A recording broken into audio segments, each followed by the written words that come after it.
Bismillahirrahmanirrahim. Assalamualaikum warahmatullahi wabarakatuh. Kabar baik ya semuanya, Sobat JDSF dimanapun Anda berada. Alhamdulillah. Alhamdulillahilladzi bi ni'matihi tatimmus shalihat. Bersyukur kita kehadirat Allah Subhanahu wa taala atas nikmat Ramadan yang tidak semua bisa menikmatinya gitu ya. Yang kita semua hari ini salah satunya yang terpilih bisa menikmati melaksanakan ibadah di bulan Ramadan ini, maka patut kita mensyukuri nikmat ini dengan apa? Dengan melaksanakan ibadah secara maksimal gitu ya, termasuk juga berkaitan dengan kesolehan diri dan juga kesolehan sosial gitu ya. Kita juga turut berbagi bersama para mustahik yang tentunya kita bisa meringankan beban-bebannya gitu ya, termasuk juga membahagiakan mulai dari bersama untuk mungkin berbagi buka bersama, ada infak Ramadan ya di EDSF, kemudian juga ada pembayaran zakat fitrah, pembayaran fidyah, berkaitan juga ada bingkisan lebaran untuk doafa dan lain sebagainya. Artinya di bulan Ramadan ini bukan hanya ibadah kita pribadi yang kita maksimalkan, tapi juga ibadah sosial kita gitu ya. Kabar baik ya Prof Rum pagi hari Ya, ini. alhamdulillah, alhamdulillah. Alhamdulillah. Duh, lama sekali nih Prof, tidak berjumpa secara langsung ya. Ya, ya, ya. 2 tahun ya. 2 tahun ya Prof. 2 tahun Terakhir lebih dulu ya. di ini ya di Masjid Al Falah berjumpa dengan Ya, Prof Rum, ya, dulu membahas berkaitan dengan ada manusia serigala, manusia-manusia yang ini yang ah, menyeramkan dulu. Ya ya. alhamdulillah hari ini kita bisa kembali berjumpa. Semoga saya selalu Prof Rum dan aktivitasnya penuh dengan keberkahan. Amin ya rabbal alamin. Oke, di pagi hari ini, Bapak dan Ibu, Sobat JDSF dimanapun Anda berada, kita akan bahas bersama dengan Profesor Dr. Haji Muhammad Romrawi MA tentang Al-Quran, manusia, dan juga moralitas. Ini sangat berkesinambungan, bagaimana Al-Quran diturunkan untuk manusia, juga untuk memperbaiki moral gitu ya, ataupun juga akhlak. Nah, ya ini juga bertepatan dengan momen nuzul Quran. Kita langsung simak terlebih dahulu di segmen pertama, mungkin kurang lebih 30 menit dulu Prof. Dilanjutkan Ya. nanti ada segmen kedua. Kami persilahkan yang kami muliakan Profesor Dr. Haji Muhammad Romrawi MA. Monggo Prof. Assalamualaikum warahmatullahi wabarakatuh. Alhamdulillahi thumma alhamdulillah. Alhamdulillahilli anzala al-Qur'an hudan linnas wa bayyinatin minal huda wal furqan. Asyhadu an la ilaha illallah wahdahu la syarika lah. Al-Malikur Rahmanul Mannanul Jalali wal Ikram. Wa asyhadu an nabiyana wa rasulana wa habibana wa Muhammadan an-nabiyur rasulul akram. Allahumma salli wa sallim wa barik alaihi wa ala alihi wa ashabihi wa tabi'ihi wa man ihtada biyadihi afdhalus salati wassalam. Amma ba'du, subhanaka la ilma lana illa ma 'allamtana innaka antal alim hakim. Nas'ullah ta'ala al-huda wat-tuqa wal-'afaf wal-ghina kama nas'aluhu ilman nafi'a wa rizqan wasi'an mubarakan halalan tayyiba wa imanan shatiqa wa amalan salihan maqbula wa tijaratan lan tabur ya alima ma fis sudur akhrijna minadh dhulumati ilan nur amin. Saudara sekalian, Bapak Ibu, sahabat JDSF yang dimuliakan oleh Allah Subhanahu wa taala. Mari senantiasa mempersembahkan rasa syukur kita Allah Subhanahu wa taala. Karena kita dipilihnya sebagai hambanya yang dicintainya. Yang karenanya itu maka anugerah iman. Anugerah yang termahal. Yang oleh Allah digambar dalam Quran tidak tertebus meskipun dengan emas sepenuh bumi. Jadi harga iman itu kalau dinilai dengan materi, emasnya sebesar bumi ini. Di hari kiamat ini orang tidak beriman, kok ingin menebus iman dengan harga itu, maka tidak akan pernah diterima tebusan yang sebesar. Namun uniknya, mereka tidak beriman menyatakan sanggup, yang tidak saking ingin selamatnya dari api neraka, maka mereka ingin menebus iman itu mengiyakan menebus iman dan dengan harga emas sepenuh bumi. Tentu mustahil, tidak mungkin itu. Hari ini jangankan individu, negara pun, negara manapun, bahkan seluruh negara tidak akan mampu membayar. Itulah kita orang yang beriman. Nah, iman itu hanyalah satu bagian daripada isi Al-Quran. Dan Al-Quran adalah sesuatu yang termahal tentunya. Yang oleh karena maka Allah menggambarkan, mendemonstrasikan turunnya Al-Quran yang melalui dua tahap. Tahap sekaligus, yaitu dari Allah, Lauh Mahfudz sampai Baitul Izzah, itu sekaligus. Ini terjadi pada malam Qadar atau malam yang penuh berkah. Malam yang tersentuh olehnya divisualisasikan oleh Allah, mendapat nilai tambah yang sangat luar biasa. Yaitu apa? Menjadi malam yang panjangnya sama dengan malam yang lain, 12 jam, tapi sentuhan Al-Quran yang penuh berkah, penuh nilai tambah itu, malam yang 12 jam itu memecahkan rekor beribadah selama 1000 bulan, beribadah bersih selama 1000 bulan atau kurang lebih 83,3 tahun. Dan itu tidak mungkin kita capai. Kita umat Al-Quran. Bapak Prof menggambarkan bahwa umatnya kita ini, umat Al-Quran juga kita ini, usia rata-rata kita hanya 60-an sampai 70-an tahun. Hingga tidak mungkin kita berjihad, beribadah selama 83 tahun. Karena usia kita 60-an, 70-an, hanya sedikit yang bisa lebih dari itu. Beda umat yang terdahulu. Lalu pernah mengkisahkan seorang dari Bani Israel yang soleh, yang sangat soleh, yang bertakwa, sempat memanggul senjata selama 83 tahun.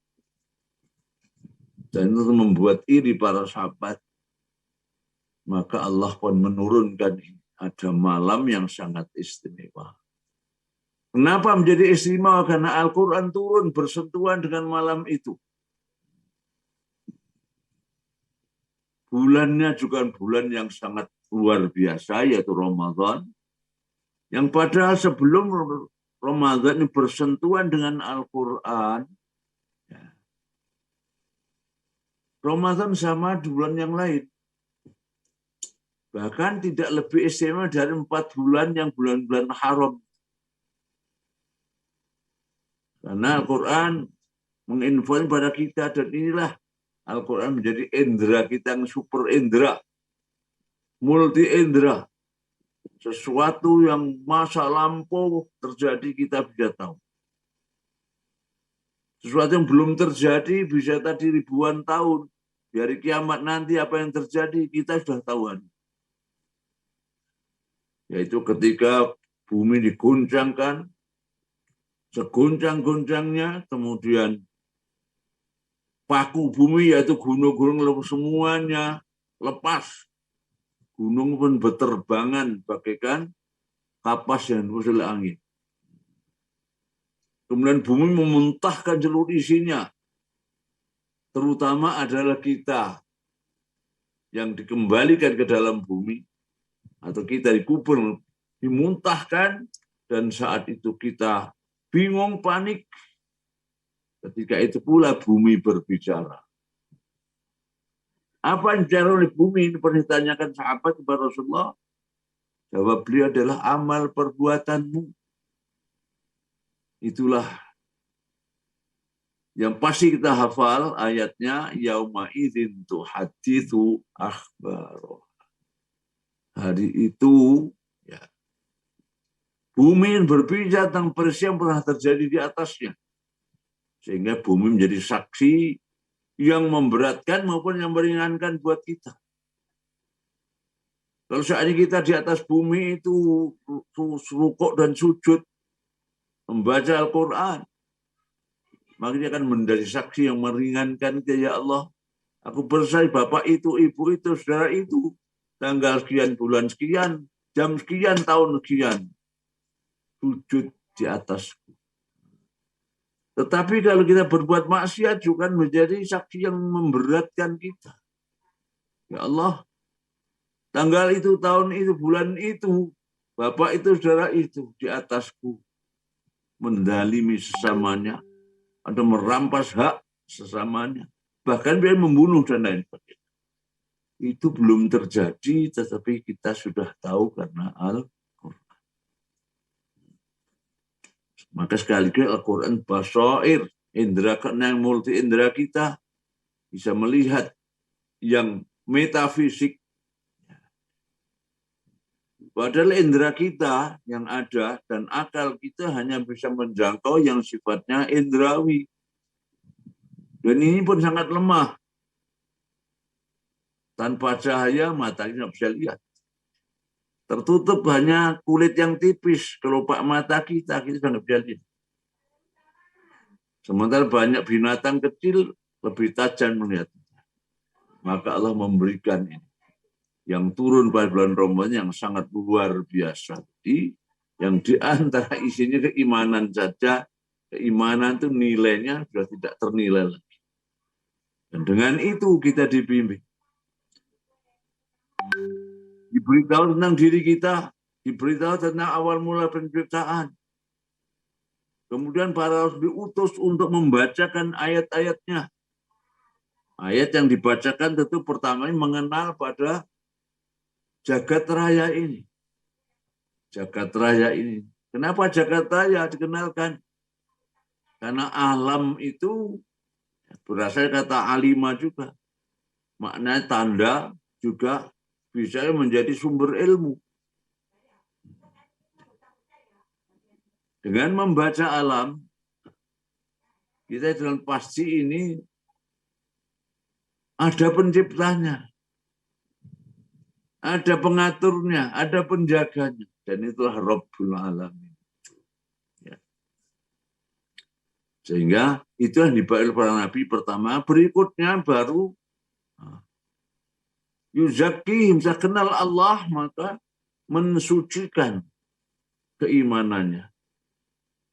Karena tahu bahwa penciptanya hanya Allah saja, maka kepercayaan harus dibersihkan, dicuci bersih. Tinggal isinya saja yang terbaru, yaitu iman. Dan seharusnya manusia itu, karena ya, ciptaannya juga, ya, kalau awal kejadian seperti itu, awal manusia ternyata dari benda yang sangat hina. Hanya dari debu. Min turab. Dalam ayat lain, ansa'um minal ard, dari unsur bumi. Unsur bumi diambil debunya, debu campur dengan air jadi lumpur dan jadi tanah liat. Kemudian direndam dan jadi hama. Kemudian dibentuk dalam bentuk manusia. Baru kemudian Allah meniupkan ruhnya. Maka jadilah manusia pertama yang hidup, yaitu Adam alaihissalam. Berikutnya, ternyata juga diciptakan pasangan hidupnya ibu kita Hawa, yang ada isyarat bahwa dia ciptakan dari tulang rusuknya Nabi Adam, dan disahihkan oleh hadis Rasulullah yang banyak, saya kira. Di samping juga kitab terdahulu menginformasi tentang itu. Dan dari keduanya itu kita berkembang biak. Kita menjadi anak turun Nabi Adam dan ibu kita Hawa. Pertama diciptakan dari dua unsur bumi, tapi yang menentukan kita hidup adalah ruh yang dititipkan Allah kepada kita. Kemudian setelah itu kita baru dipilih menjadi wakil Allah ke muka bumi. Dan kita tercipta awal mula di surga. Namun sejak awal desain Allah kita akan ditugaskan wakilnya ke bumi. Dan untuk ke bumi itulah kita diberikan pedoman, panduan yang namanya Al-Quran ini. Al-Quran ini ternyata bermakna juga bukan sekedar bacaan tetapi juga himpunan. Apa yang dihimpun? Yang dihimpun seluruh kandungan kitab samawi yang pernah turun ke bumi. Mengapa harus dihimpun lagi?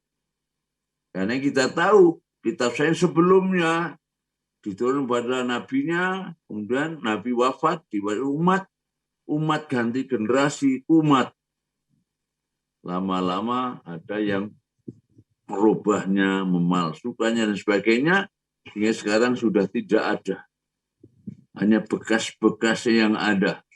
Namun, kita tahu mereka itu karangan. Karangan 4 orang. Jadi bukan firman-Nya Allah langsung.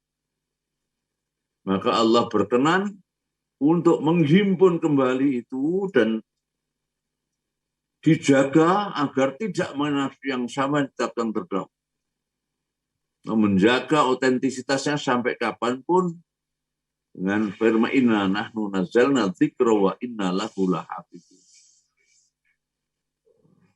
Karena berkah semua kitab juga dihimpun tadi, maka didiman oleh Allah kemuliaannya di hadapan kita, yaitu tadi malam bersentuhan berubah nilainya, bulan juga berubah nilainya, yang asalnya sama bulan yang lain, bahkan tidak lebih hebat dari 4 bulan yang lain, 4 bulan suci, Rajab, kemudian Dzulqa'dah, Dzulhijjah, dan Muharram, tapi melewati semuanya, menjadi bulan yang paling mulia, paling agung, di mana kebaikan dilipatkan 700 kali lipat, pahala dilipat gandakan, dosa jadi hapusan dan bulan.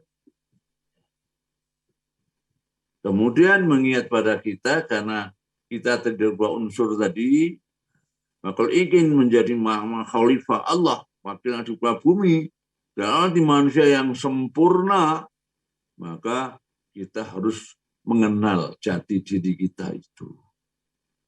Yaitu fisik kita dari tanah, maka fisik kita juga butuh makan dan minum, bahkan butuh oksigen, semuanya dari produknya tanah.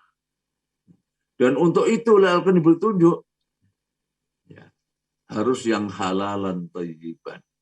Ya.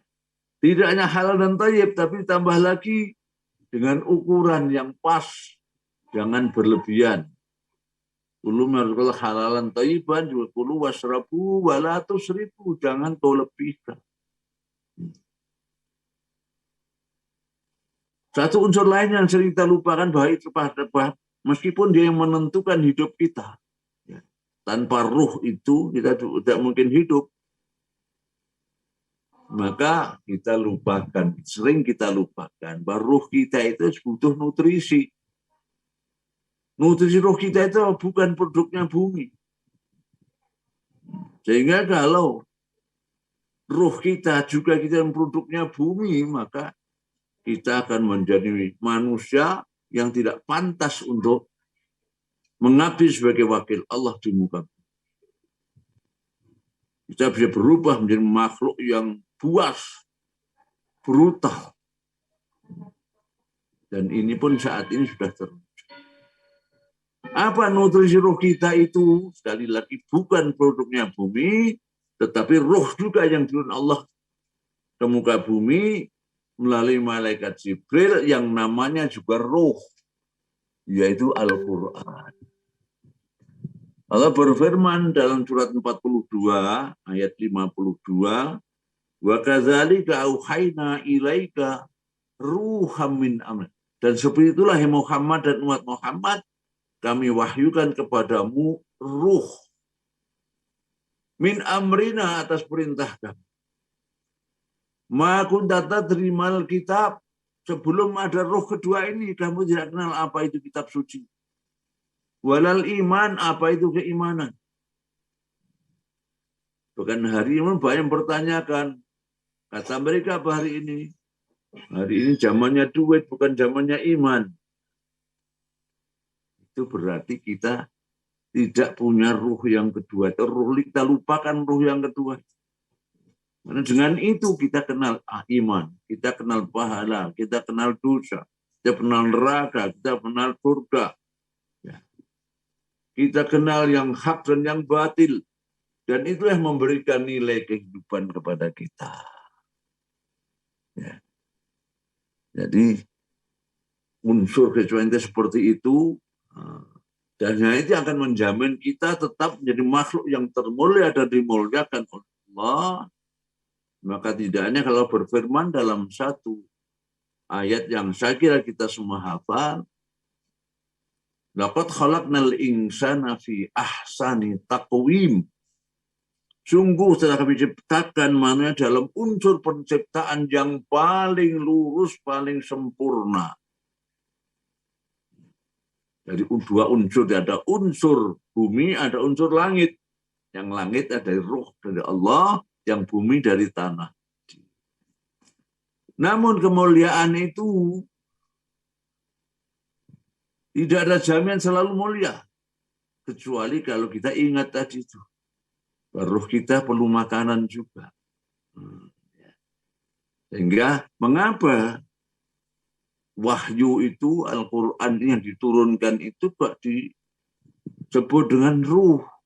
Karena kita tahu persis bahwa jasad kita tanpa ruh itu pasti akan rusak. Akan membusuk dan hancur jadi tanah lagi. Begitu kehidupan kita yang dengan ruh pertama tadi kita jadi hidup, kok tanpa ada ruh kedua yang mengenal nilai tadi, kita sama aja dengan bangkai, sama jasad yang tanpa ruh rusak. Jadi kehidupan tanpa nilai ruh wahyu itu akan rusak. Dan kalau kita rusak, maka alam pun akan berdampak. Rusak juga karena ulah tangan kita. Itulah Al-Quranul Karim yang datang hanya untuk manusia, untuk mengingatkan manusia, dan juga untuk menyertai manusia dalam menjalankan amanah sebagai wakil Allah di muka bumi.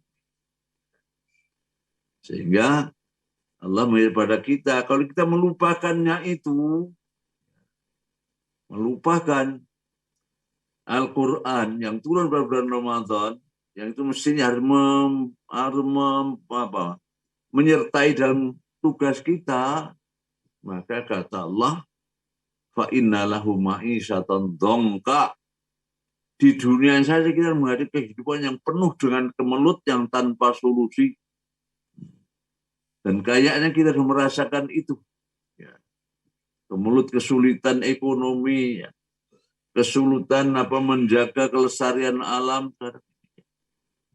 Yang namanya peringatan Allah dalam bentuk yang beraneka musibah datang silih berganti.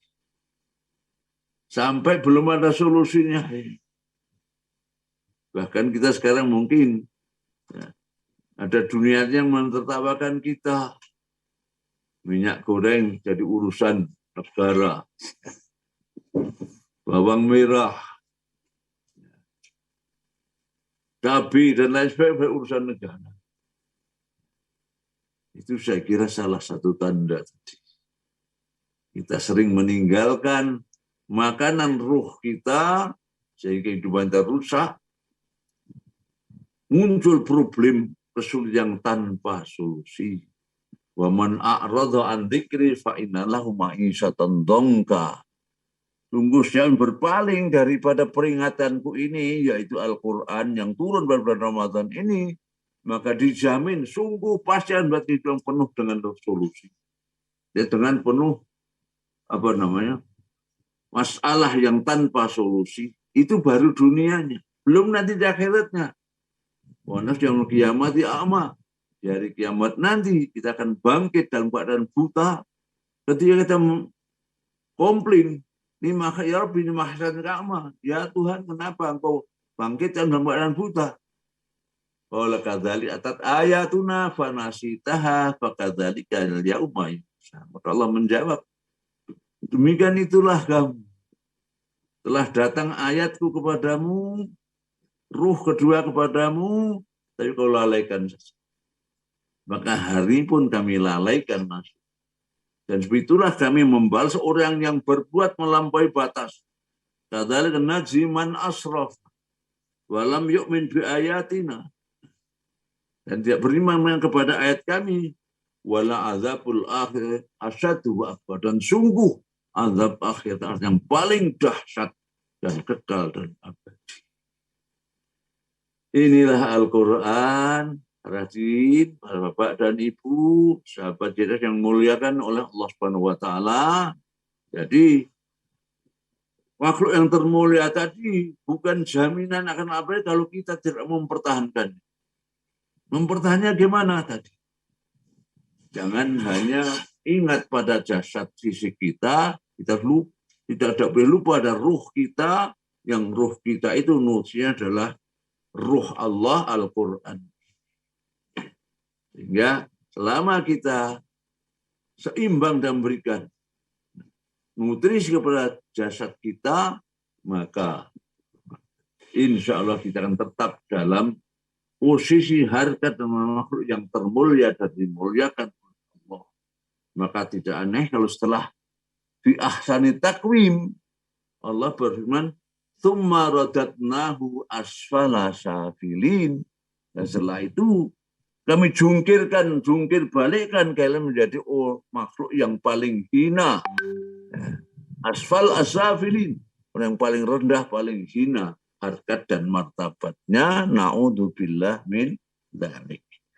Saya kira ini yang saya sampaikan dalam kesempatan pertama ini. Mudah-mudahan ada hikmah dan manfaatnya buat kita semua. Dan mengingatkan kita akan jati diri yang perlu kita kenal. Karena siapa yang mengenal jati dirinya, menurut para ulama, akan mengenal siapa Tuhan. Man arafa nafsah, faqad arafa rabbah. Ya. Saya kira ini silakan. Ya, baik. Terima kasih banyak Prof. Rom pencerahannya di pagi hari ini. Masya Allah banyak sekali kita diingatkan kembali gitu ya oleh beliau. Yang terkadang kita seringnya ingat adalah berkaitan dengan makanan yang berupa fisik gitu ya, yang apalagi pas berbuka, yang tentu semuanya sudah menyiapkan dengan berbagai hal makanan, tapi kita lupa dengan makanan ruh kita yang membuat jiwa ini terus ingat apa sebenarnya tujuan kita diciptakan oleh Allah SWT gitu ya. Yang Allah pun juga sudah tadi disebutkan oleh Prof. Rum bahwa manusia diciptakan berada di surga, kemudian diturunkan ke dunia menjadi khalifah fil ard gitu ya, dan diberikan petunjuknya yakni Al-Quran. Tapi bagaimana saat ini mungkin banyak yang tidak menggunakan petunjuk ini dengan sebenar-benarnya, sehingga atau mungkin banyak yang lupa dan lain sebagainya, sehingga banyak sekali hal-hal ataupun juga kerusakan yang ada di dunia yang disebabkan oleh manusia. Padahal manusia tadi juga disebutkan oleh Prof. Rum, ini adalah manusia yang diberikan keutamaan gitu ya, kelebihan dan lain sebagainya daripada makhluk yang lainnya. Prof. Rum juga mohon izin untuk ini ya, tadi ingin memperdalam lagi berkaitan dengan yang Prof. Rum sampaikan tadi, bahwa manusia itu kan asalnya dari surga gitu Prof ya, dan semua pasti bercita-cita adalah kembali lagi ke surga. Kemudian juga Prof. Rum tadi menjelaskan bahwa Al-Quran ini adalah petunjuk agar nantinya manusia ini selamat, kemudian juga bisa kembali ke surga. Tapi yang terjadi saat ini mungkin juga berkaitan dengan yang Prof. Rum sebutkan tadi, kulu wasrobu wala tusrifu gitu ya, yang terkadang orang manusia itu berlebihan, seperti halnya kalau berbuka ini mengumpulkan es yang bermacam-macam, kemudian makan yang bermacam-macam, kemudian kalau minum saja sudah kenyang akhirnya tidak termakan. Nah, kalau mungkin dikaitkan dengan harta ini Prof. Rum, yang biasanya juga kan banyak juga saat ini yang berusaha mengumpulkan harta, tapi bukan menjadi kebermanfaatan, tapi terkadang malah dipamerkan. Terkadang ini malah tidak melihat halal haramnya, tapi asal mengumpulkan harta. Akhirnya menjadi tertipu dan lain sebagainya. Mungkin Prof. ingin memberikan pencerahan berkaitan dengan itu juga ada kaitannya Al-Quran, manusia dan moralitas. Ini yang untuk saat terkini. Prof. monggo.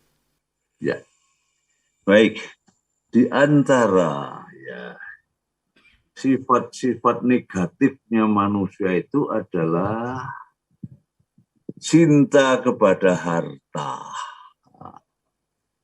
Memang Allah mengakui dalam Al-Quran bahwa kehidupan ini Allah dihiasi dengan adanya rasa cinta. Ya, cinta itu urutan pertama cinta kepada wanita.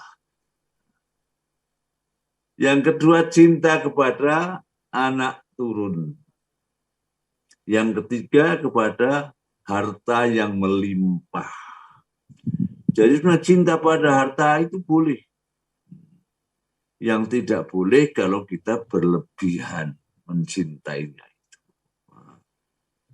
Sebab kalau kita habiskan cinta itu kepada harta, padahal harta itu di samping hiasan itu ujian buat kita.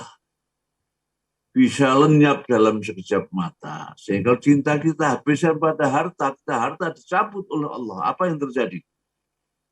Pasti ya penderitaan baru di dunia, belum lagi nanti di akhirat. Padahal harta yang kita dapat itu pun tuntunan Allah kan harus halalan. Ya. Halal tidak hanya zatnya, bahkan juga proses untuk mendapatkannya, itu juga untuk menggunakannya.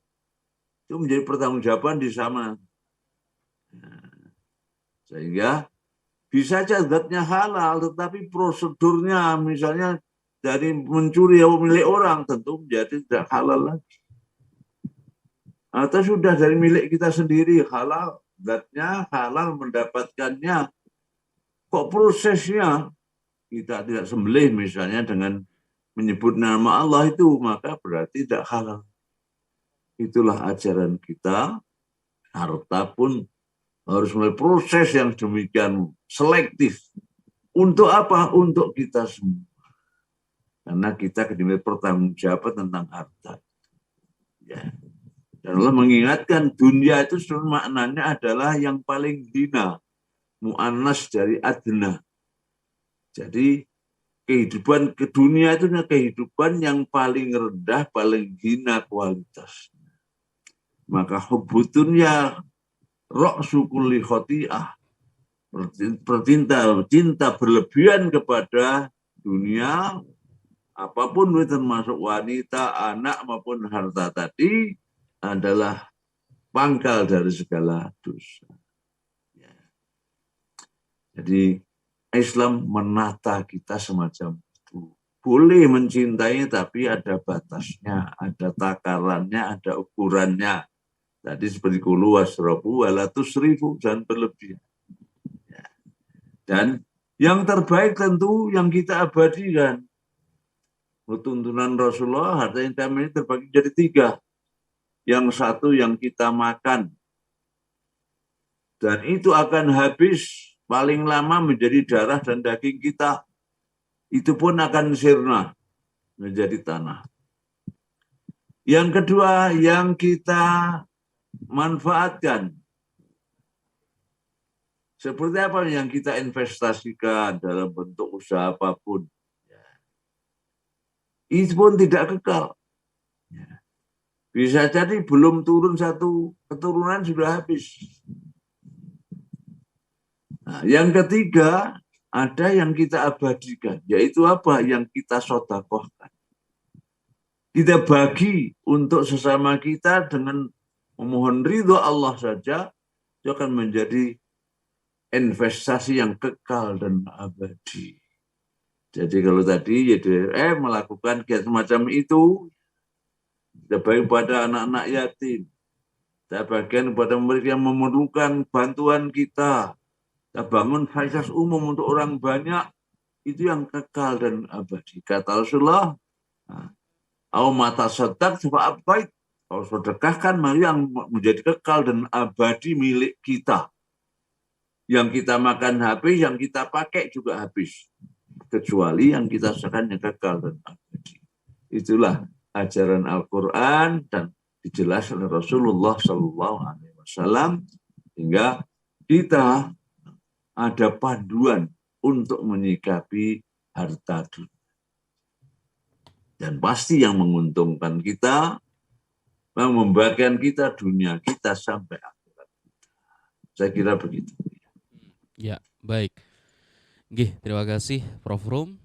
Diingatkan kembali ya, Bapak dan Ibu, Sobat JDSF dimanapun Anda berada, yang kita makan akan habis gitu ya. Tapi yang kita infakkan untuk jalan kebaikan, untuk saudara-saudara kita yang memang sangat membutuhkan, terutama yang anak yatim, duafa dan lain sebagainya, Anda bisa bersama dengan JDSF untuk menyalurkan tentunya amanah dan juga profesional yang di Ramadan ini tagline-nya adalah menyatukan kebaikan gitu ya. Ini juga termasuk mempermudah Bapak dan Ibu Sobat JDSF dimanapun Anda berada, berbagai programnya termasuk yang untuk pembayaran fidyah gitu ya. Ini sudah benar-benar disurvei dari untuk berbagai daerah. Ada juga zakat fitrah nanti bisa dibayarkan melalui YDSF, akan disalurkan juga untuk orang-orang yang memang tepat sasaran. Kemudian juga ada bingkisan lebaran duafa dan lain sebagainya. Oke, baik Prof. Rum, sebelum kita buka sesi tanya jawab, mungkin ada tambahan berkaitan dengan atau mungkin juga menambahkan intisari berkaitan dengan Al-Quran, manusia dan juga moralitas yang mungkin ingin ditambahkan sebelum kita masuk ke sesi tanya jawab, Prof. Rum.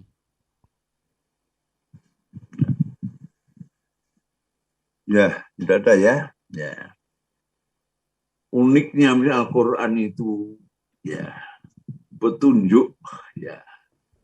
Yang umum dipahami petunjuk sifatnya ritual saja, tapi anehnya Al-Quran dibuka dengan atau diawali dengan perintah Iqra, bacalah. Saat itu Rasulullah masih tidak kenal baca dan tulis. Sehingga apa yang dibaca? Ternyata berikutnya tidak bismillah, tapi bismi rabbik. Yang dibaca itu adalah rububiyahnya Allah.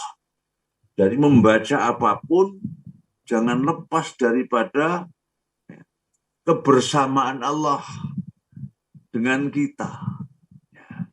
Jadi dia melihat tumbuhan misalnya pohon apa, itu bisa tumbuh. Akarnya mencari makanan untuk membesarkan batangnya. Kemudian juga mencari air. Air pun disedot sampai naik ke atas. Sampai pupus daripada setiap pohon. Kalau tidak naik ke atas, pasti akan kering mati. Dengan begitu, mungkinkah itu berjalan sendiri tanpa ada penciptanya, tanpa ada yang mengaturnya, yang menjaga? Tidak mungkin. Maka dalam kita kenal dengan rububiyahnya Allah. Berarti dalam diri kita pun seperti itu. Ada jantung, ada ginjal, ada otak, ada hati, dan lain sebagainya. Jantung memompa darah kita setiap saat. Dan berjalan bisa sampai 60 tahun memompa itu. Dan itu harus mulai pembuluh darah yang sangat panjang, bahkan banyak yang lembut, sehingga tentu lebih berat memompanya. Tapi itu bisa berjalan non-stop, tidak boleh berhenti dari istirahatnya jantung. 60 tahun. Yang pendek saja kita lebih 60-an. Jadi menurut Rasulullah kan baina sitna sab'in, 60 atau 9 tahun. Yang itu tidak bisa digantikan oleh yang terbuat dari baja sekalipun. Mesin pompa kita itu terbuat dari baja saja. Coba kalau dijalankan terus seminggu, apa bisa tahan kira-kira? Ini adalah rububiyah Allah yang ada dalam diri kita. Belum ginjal itu ya. Yang kita tahu setelah gagal ginjal ternyata harus dicuci dengan mesin darah kita itu. Dan terlupa biaya yang sangat mahal. Nah, sementara kita hidup sekian puluh tahun, darah dicuci oleh ginjal kita tanpa ada rekening yang ditagihkan kepada kita. Itulah rububiyah Allah.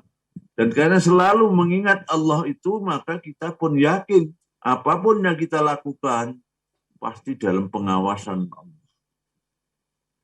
Belum lagi dengan tuntunan Al-Quran kita juga tahu bahwa pengawasan pada kita tidak hanya oleh Allah. Allah pun mengutus malaikatnya untuk mencatat perilaku kita di kanan dan kiri kita. Ma yalfin illa alai raqibun atid. Malaikat mencatat perbuatan kita. Sehingga apapun yang kita ucapkan, apalagi yang kita lakukan, kita akan selalu ingat Allah yang mengawas, melihat kita langsung. Dan dengan itulah maka kita tidak akan sempat untuk berbuat yang dilarang oleh Allah, karena selalu diawasi oleh Allah langsung, juga oleh malaikat. Bahkan tadi dengan Al-Quran kita sudah tahu bahwa bumi ini ternyata merekam perilaku kita, yang nanti akan dilaporkan di hari kiamat. Yauma idzin tuhadditsu akhbarahum. Dengan begitu maka lahirlah yang kita kenal akhlak al-karimah, akhlak mulia, moralitas yang sangat mulia. Sehingga bagi orang yang beriman, yang selalu mendapat panduan daripada buku panduan kita, kitabnya itu Al-Quran, maka tidak akan sempat mengatakan mumpung tidak ada orang, mumpung tidak ada pengawas, mumpung tidak ada polisi. Yang maha segalanya bersama kita, mengawasi kita, malaikat juga mengawasi kita, bahkan anggota tubuh kita ini juga menjadi saksi. Kita tahu dari Al-Quran semua itu. Yaitu kapan itu? Ketika hari kiamat terjadi, mulut kita dikunci, tidak bisa berbicara. Ketika mulut tidak bisa berbicara, yang berbicara lain, yaitu tangan kita bisa berbicara. Ketika tangan berbicara, kaki menjadi saksi. Bahwa ini dikatakan oleh tangan kita itu tidak mungkin dusta. Karena yang dusta itu adalah lidah kita, mulut kita, dan lidah yang ada dalam. Lainnya tidak bisa dusta. Bahkan kulit pun bisa berbicara. Karena kulit itu ketika dimasukkan di neraka kan terbakar habis. Terbakar habis. Namun setiap kulit itu hangus, Allah menggantinya dengan kulit baru. Untuk apa? Liyadzukul adzab. Ayatnya Nisa 54 atau 56 enggak khilaf. Ya. Kullama nazijat julun badalnahum juludan ghairah.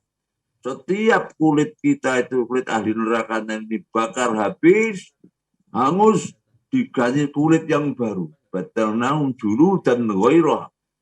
Untuk apa? Liyadzukul adzab. Untuk selalu merasakan pedihnya azab neraka. Dan ternyata secara ilmiah sekarang terbukti bahwa memang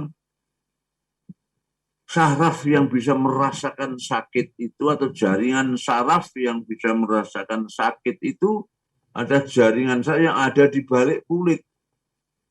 Maka kulitnya diganti terus yang baru. Dan ini bisa kita rasakan kalau kita, ya sekarang kan usung vaksin ya. Vaksin itu kita disuntik itu terasa sakit itu kapan? Ketika menembus kulit saja. Ketika sudah masuk ke daging sudah nggak terasa. Menembus kulit, di sana lah saraf yang bisa merasakan sakit. Dan itu oleh Allah nanti akan selalu diperbarui, diganti yang baru.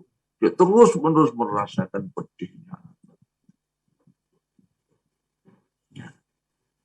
Uniknya itulah ya. Jadi belum terjadi tapi kita sudah tahu. Makanya orang yang beriman dan bertakwa itu kriteria pertama dan utamanya bukan sholat, bukan zakat, bukan puasa, bukan haji. Tetapi alladzina yu'minuna bil ghaib, yang beriman kepada yang gaib. Yang gaib itu apa? Yang tidak terjangkau oleh indera kita maupun akal kita. Indera kita hanya untuk yang indrawi. Silahkan cermati langit dan bumi, termasuk dirimu sendiri, belum mengkaji. Tapi yang gaib, karena nggak mampu kita, maka Allah berikan itu secara gratis. Kita tinggal terima dan dia tinggal sami'na wa ata'na. Sehingga juga mengajak kepada kita, hendaklah melihat sesuatu dari aspek gaibnya. Jadi kalau dilihat dari aspek gaibnya itu, maka insya Allah yang selama ini kita anggap beban memberatkan kita, akhirnya menjadi ringan. Karena apa? Ternyata itu kebutuhan kita. Misalnya sholat. Sholat itu kalau kita lihat lahiriahnya, yang indrawi, ya hanya gerakan yang terbatas. Jengkang-jengking kata orang Jawa itu. Terbatas. Apa lihat, umumnya yang sholat malah melarat katanya. Yang tidak sholat malah kaya. Tapi yang gaib itu apa? Itu ada mi'raj kita. Menghadap Allah di Sidratil Muntaha, berdialog langsung dengan Allah. Kita bertemu yang maha menyayangi kita, yang sangat kita cintai. Infak, sedekah, zakat. Kalau kita lihat yang indrawi, goblok ya wong Islam katanya. Cari kerjaan susah dan kerjaan nggak cukup, suruh berikan orang.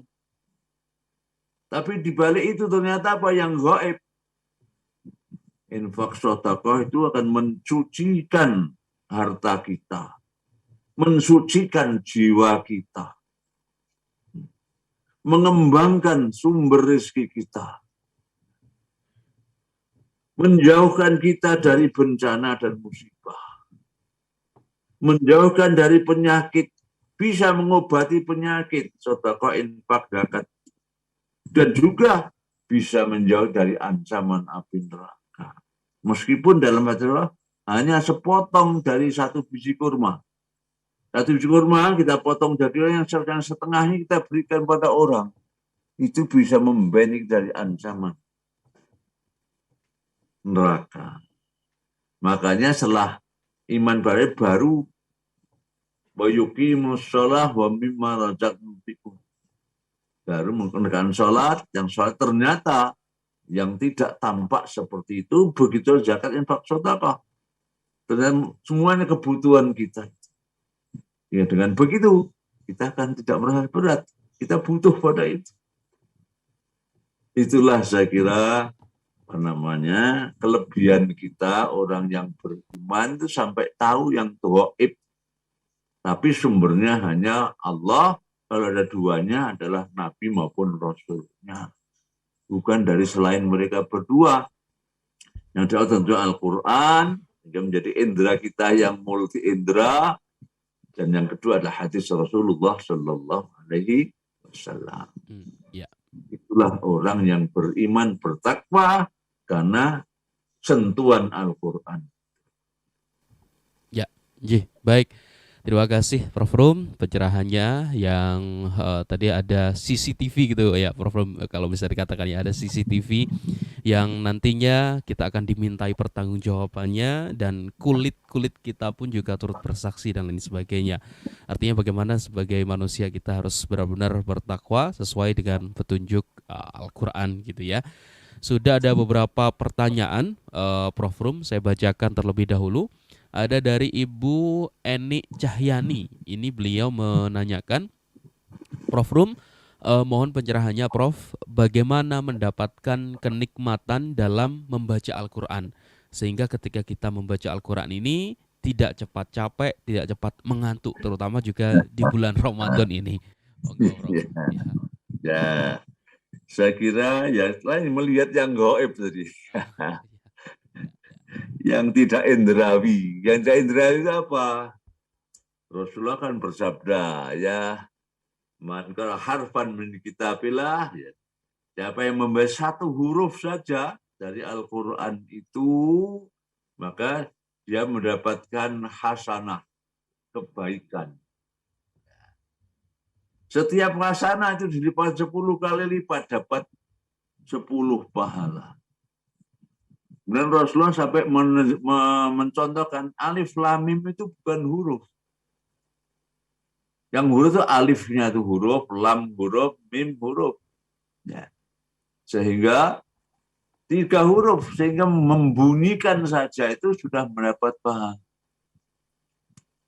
Dan pahala itu tidak diturunkan di dunia. Pahala itu hanya diberikan di akhirat. Sebab kalau diganti dengan kenikmatan dunia, itu Allah menipu kita, karena kenikmatan tidak ada yang langgeng. Semuanya imitasi. Bahkan imitasi dan menipu. Apapun. Apakah kepangkatan kita, kekayaan kita, bahkan kegantengan maupun kecantikannya akan lenyap semuanya. Ya. Itu kalau dikonversi jadi nikmat dunia, berarti Allah menipu kita. Makanya Allah menyebut innama tuwaffawna ujurakum yaumal qiyamah. Ya. Jadi kita gambarkan itunya yang gaib itu. Baru membunyikan. Bagaimana kalau lebih dari itu? Misalnya memahami atau membaca terjemahannya. Terjemahan kita renungkan apa maknanya. Terus apa yang harus kita tinggalkan, apa yang harus kita lakukan dari yang terjemahan itu. Itu langkahnya panjang. Kalau membunyikan sudah berpahala, bagaimana yang sampai mempraktekkan itu, atau mengamalkan petunjuk? Tentu sangat luar biasa. Ya. Kata Rasulullah kepada Aisyah, ajruki ya Aisyah biqadri kadik. Pahalamu ya Aisyah setara dengan jerih payahmu. Jadi kalau tadi tidak hanya membunyikan, tapi sampai merenungkan maknanya, apa yang mengamalkan petunjuknya, berarti berlipat-lipat pahala. Itu baru membacanya. Jadi yang gaib itu yang kita jadikan motivasi buat kita. Berinfak tadi misalnya, berzakat, apalagi zakat itu kita keluarkan Ramadan ini, itu dapat 70 kali lipat dengan zakat di luar Ramadan. Kan luar biasa itu. Nah, jadi kalau kita melihat ini, insya Allah kita tidak akan mudah lesu, letih dalam membaca Al-Quran. Karena tidak akan pernah rugi kita. Kita berbisnis biasa bisa kena rugi juga. Tapi berbisnis dalam bentuk seperti itu tidak akan pernah rugi selama. Ya. Saya kira begitu. Ya. Ya. Baik, terima kasih Prof menjawab pertanyaan Ibu Eni Cahyani tadi ya. Semoga dengan jawaban itu Ibu Eni tidak ngantuk lagi kalau membaca Al-Quran gitu ya. Kita bisa memahami dengan seksama gitu ya. Terima kasih Prof. Ke beberapa pertanyaan berikutnya. Ada pertanyaan juga dari Pak Rudi ini. Beliau menanyakan, Prof tadi juga di awal sempat menjelaskan berkaitan dengan anugerah termahal itu adalah iman yang melebihi harga emas dan lain sebagainya. Tapi bagaimana Prof jika ada seorang muslim yang imannya itu sebagian, misalkan infak tapi tidak sholat dan yang lain sebagainya. Mohon pencerahannya berkaitan dengan ini. Ya. Itu sebenarnya seperti itu ya. Pertama fasik pasti. Fasik itu asal maknanya yang tidak mau patuh. Ya. Atau juga bermaksiat, melanggar. Ya. Bahkan kalau seandainya tadi dia beriman, tapi yang dilakukan kok yang dilarang oleh iman, bisa meningkat menjadi munafik gitu. Jadi munafik. Ya. Dan apa yang akan menggerogoti pahalanya habis, tabungan untuk akhirat habis, bahkan bisa jadi juga kan menggerogoti jasmaninya. Kalau ruhaninya otomatis tergerogoti. Bahkan juga bisa berimbas kepada penggerogotan terhadap jasmani. Jadi yang jelas pasti rugi, yang oleh karena itu kalau suatu hal yang wajib itu tidak boleh kita tinggalkan dengan mencari yang lain tadi. Yang membaca Al-Quran tidak wajib kan? Tidak wajib. Karena mengejar pahala tadi sudah wajibnya tinggal tidak. Wajib tetap lebih berharga dan itu harus diutamakan. Ya. Jadi misalnya dari pahala puasa aja karena Ramadan, sholatnya ditinggalkan. Tidak benar. Atau zakat saja, sholatnya tidak.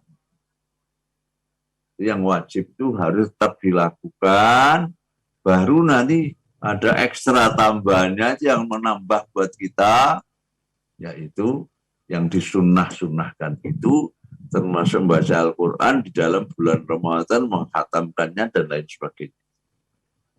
Saya kira begitu. Ya, baik. Terima kasih Pak Rudi tadi ya yang bertanya.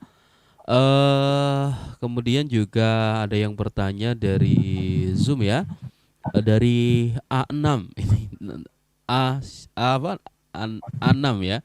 Beliau menanyakan, Prof, soal yang berkaitan dengan moralitas. Nah, bagaimana caranya agar setiap sholat yang kita kerjakan menjadi kontrol terhadap perilaku kita atau moral kita, Prof?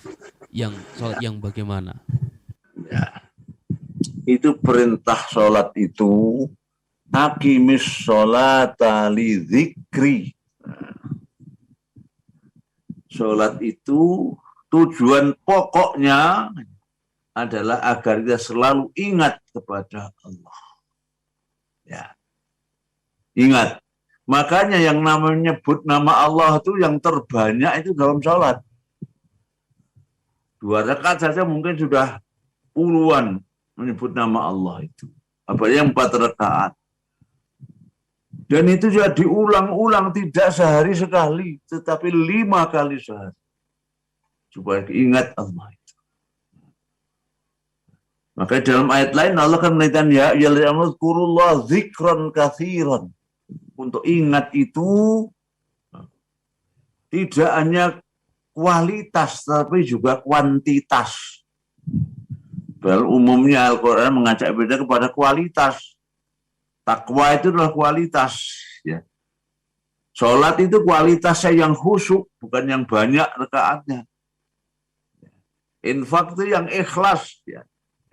Bukan yang banyak, bukan yang terbanyak. Tapi untuk zikir ingat kepada Allah, ingatlah nama Allah itu zikron katsiron sebanyak-banyaknya. Wasabbihu bukrata wa asila. Dan juga bertasbihlah kepadanya baik waktu pagi maupun waktu petang. Dan Allah menyatakan di dalam surat surat Al-Ankabut saya kira, wala dzikrullahi akbar. Setelah inna satana wala dzikrullahi. Ingat Allah itu yang paling akbar di dunia ini. Sehingga kalau demikian maka sebenarnya penyakit yang menjangkiti mana yang paling berbahaya itu apa? Ternyata bukan corona lagi, bukan kanker, tetapi lupa yang akbar tadi. Jadi ingat Allah yang paling akbar, maka berarti penyakit yang paling mencelakakan kita adalah lupa kepada Allah. Lupa kepada Allah. Padahal tanda adanya Allah itu di tangan tubuh kita penuh dengan itu. Di lingkungan kita penuh dengan bukti adanya Allah. Jadi kalau lupa Allah, itu pasti akan menjadi lupa diri.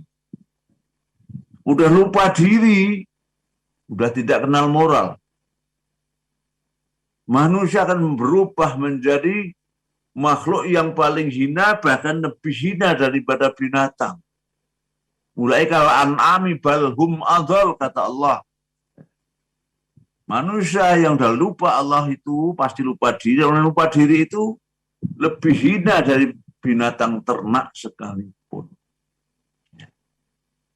Jadi penyakit yang paling berbahaya dan fatal itu justru lupa Allah. Kalau penyakit kanker misalnya, risikonya paling mati. Orang yang mati karena kanker, kok dia beriman, insya Allah matinya mati syahid. Jadi malah mendapatkan surga. Dan ketika sakit, sakitnya itu bisa menghapuskan dosa-dosanya. Tetapi kalau lupa Allah, itu tidak akan menghapus dosa, maka menambah dosa. Dan ketika mati nanti, bukan mati syahid, tapi mati sangit, katanya. Mati sangit. Tempatnya pasti di neraka. Ya. Jadi yang namanya penyakit fisik itu jauh lebih ringan dari penyakit lupa kepada Allah. Karena kalau lupa adalah juga akan lupa diri. Lupa diri pasti lupa daratan. Dan hari ini manusia menjadi seperti itu. Karena mayoritas tidak mau beriman kepada tuntunan Allah tadi, tidak mau beriman pada Al-Quran. Apalagi dengan ipteknya bagaimana? Iptek yang lahir tanpa keimanan, pasti iptek yang tidak bermoral. Dan hari ini kecenderungan manusia seperti itu. Manusia menjadi lebih buas daripada binatang. Sekarang apa yang dimakan manusia? Mestinya dimakan manusia, kalau jasad kita kan butuh makanan produknya tanah. Kita kadang berlebihan begitu ya. Tidak boleh halal dan haram. Untuk itu. Ya. Maling pun kita lakukan. Korupsi pun kita lakukan. Dan lain sebagainya. Dan kemudian diperbuat apa dengan iptek itu? Ternyata saya pernah dengar suatu pembaca lupa saya di mana. Yaitu apa? Sumber daya yang dikeruk oleh manusia itu hanya 15% yang untuk mensejahterakan manusia. Padahal kalau digunakan mensejahterakan manusia, insya Allah tidak ada padang pasir yang tersisa di atas planet bumi. Cuma akan menjadi hijau. Tetapi yang 85% bukan untuk jalan manusia, tapi untuk apa? Menciptakan teknologi yang bisa memusnahkan manusia. Hingga hari ini manusia itu bisa menjadi makhluk yang paling mengerikan. Karena tanpa panduan iman tadi, diciptakanlah senjata-senjata pemusnah. Yang namanya senjata nuklirnya Rusia misalnya, atau Amerika, atau sekarang Cina juga punya, India konon sudah punya juga. Itu satu senjata nuklir berapa kita nilainya? Untuk membangun kesejahteraan manusia, saya kira jutaan manusia terbangun kesejahteraannya dengan itu. Dan hari ini, dengan ipteknya itu, manusia menjadi makhluk yang paling menakutkan. Karena bukan saja memangsa sesama manusia, tetapi bisa memusnahkan planet bumi dengan karya cipta ipteknya. Sekarang barangkali hanya dengan hitungan menit, bumi ini bisa jadi abu dengan ipteknya manusia. Apa tidak menakutkan kira-kira? Ya. Binatang buas, harimau, tidak ada yang memangsa sesamanya. Singa tidak memangsa sesamanya. Tapi kalau manusia, tidak satu detik pun berlalu pasti ribuan manusia, bahkan bisa jutaan manusia dimangsa oleh manusia itu sendiri. Kenapa?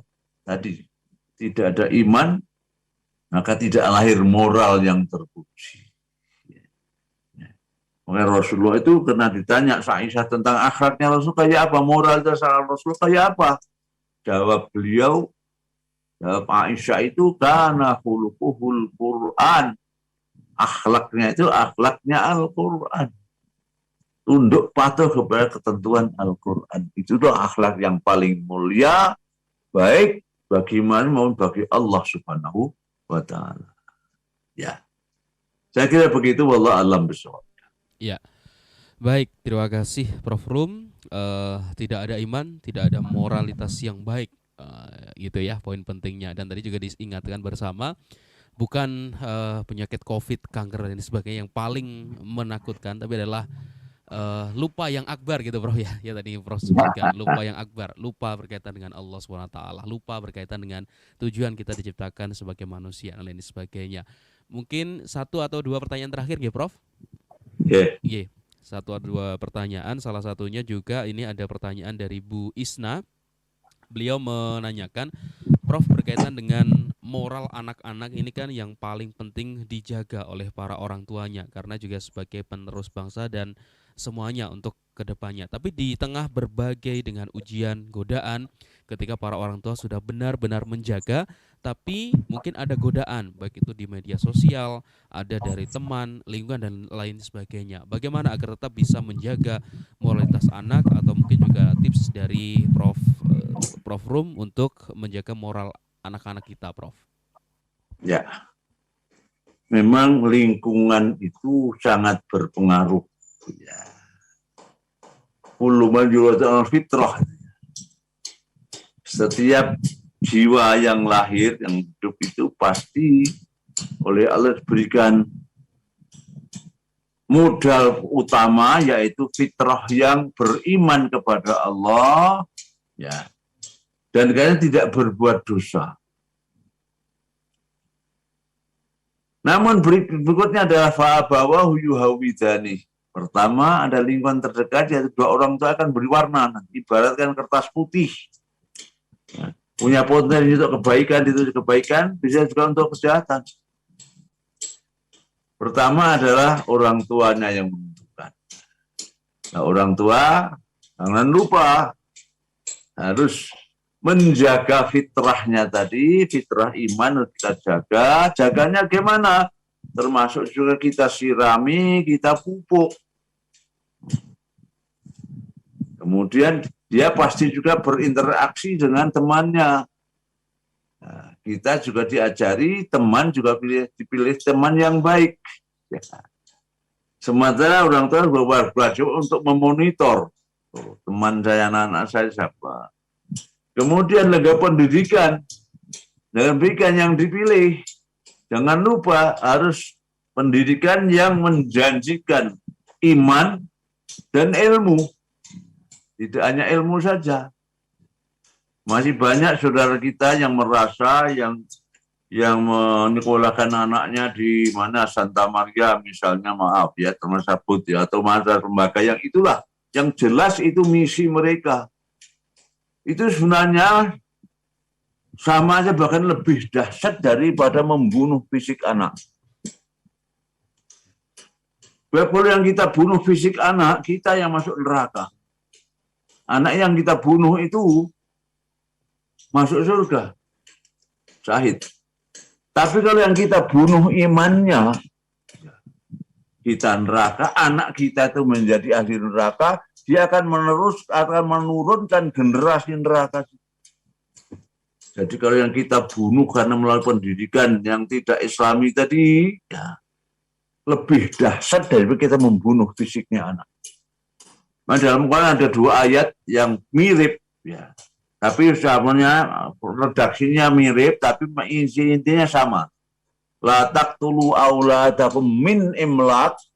Janganlah kau bunuh anakmu gara-gara kemiskinan. Kemiskinan sudah terjadi, sehingga terpaksa, ada yang menawarkan beasiswa, ternyata sekolah yang misi pemurtatan. Ya. Ada lagi yang khosyata imlaq, la taqtulu khosyata imlaq.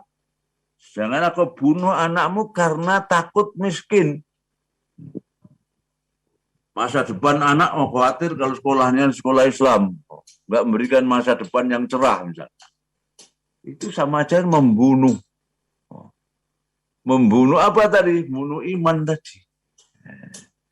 Jadi orang tua harus hati-hati ya dalam mendidik kepada anak.